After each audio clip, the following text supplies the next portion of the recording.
నమస్తే, welcome back to the channel clear talk. ఈరోజు మనం చూస్తున్నాం వైస్ ప్రెసిడెంట్ జగదీప్ ధంకడ్ ఎందుకు అకస్మాత్తుగా రాజీనామా చేశారు. ఆరోగ్య కారణాలా లేక ఇందులో ఏదైనా రాజకీయ నేపథ్యం ఉందా? ఈ వీడియోలో క్లియర్గా అర్థం చేసుకుందాం.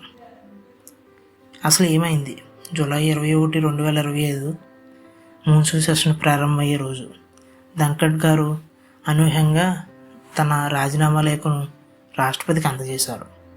లేఖలో ఆయన ఆరోగ్య పరిస్థితి గురించి ప్రస్తావిస్తూ ఉద్యోగ బాధ్యతలు నిర్వహించలేనని చెప్పారు. ఈ నిర్ణయం సాధారణంగా తీసుకున్నట్టుగా కాకుండా సుదీర్ఘ ఆలోచన తర్వాత తీసుకున్న నిర్ణయంలా అనిపించింది. అసలు ఆయన హెల్త్ గురించి మనం తెలుసుకుందాం. ఆయన వయసు 74 సంవత్సరాలు. మార్చిలో ఎయిమ్స్లో యాంజియోప్లాస్టీ చేశారు. ఆపై ఆరోగ్య పరీక్షలు కొనసాగించాల్సి వచ్చింది. జూన్లో కూడా ఆయన అనారోగ్య కారణంగా ఒక సభలో వేదికపై కూలిపోయారు. అయితే 10 రోజుల క్రితం మీడియాతో మాట్లాడుతూ నేను 2027 వరకు కొనసాగుతానని చెప్పారు. అలాంటప్పుడు సడన్గా రాజీనామా చేయడం ప్రజల్లో అనేక అనుమానాలు దారితీసింది. మనం దీన్ని ఇంకా క్లియర్గా తెలుసుకుందాం. అధికారికంగా ఆరోగ్య కారణాలు చెప్తూ ఉన్న రాజకీయ నేతలు వేరే కోణంలో చూడటం మొదలుపెట్టారు.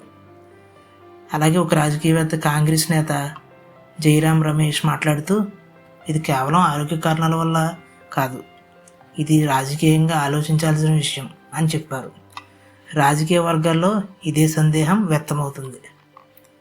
అసలు పొలిటికల్ స్పెక్యులేషన్ ఏంటి? 2022లో ఉపరాష్ట్రపతిగా నియమితులైన తర్వాత ఆయన రాజ్యసభ స్పష్టమైన వాక్యాలతో ప్రభుత్వానికి కొన్నిసార్లు వ్యతిరేకంగా మాట్లాడారు. డిసెంబర్లో ఆయన వ్యతిరేకిస్తూ అవిశ్వాస తీర్మానం ప్రతిపక్షం ప్రవేశపెట్టింది. అనేక సందర్భాల్లో ఆయన నిర్ణయాలు వివాదాస్పదంగా మారాయి. ఇప్పుడు మాన్సూన్ సెషన్ ప్రారంభమయ్యే రోజే రాజీనామా రావడం ఒక రాజకీయ వ్యూహంగా భావిస్తున్నారు. Government plans and next steps. ఉపరాష్ట్రపతి రాజీనామాతో పాటు రాజ్యసభ చైర్మన్ పదవి కూడా ఖాళీ అయింది. ఒకే సమయంలో 2 కీలక పదవులు ఖాళీ అవడం ప్రభుత్వానికి సవాల్గా మారింది. తాత్కాలిక చైర్మన్ హరివంశ్ నారాయణ్ సింగ్ బాధ్యతలు చేపట్టారు. కొత్త ఉపరాష్ట్రపతి ఎన్నిక చేయడం గరిష్టంగా 60 రోజుల సమయం ఉంది. అంటే సెప్టెంబర్ 19 లోపు కొత్త ఎన్నికలు జరగాలి. అసలు ఇప్పుడు ఈ ఎన్నికల క్యాండిడేట్స్ ఎవరెవరు కన్సిడరేషన్లో ఉన్నారో చూద్దాం.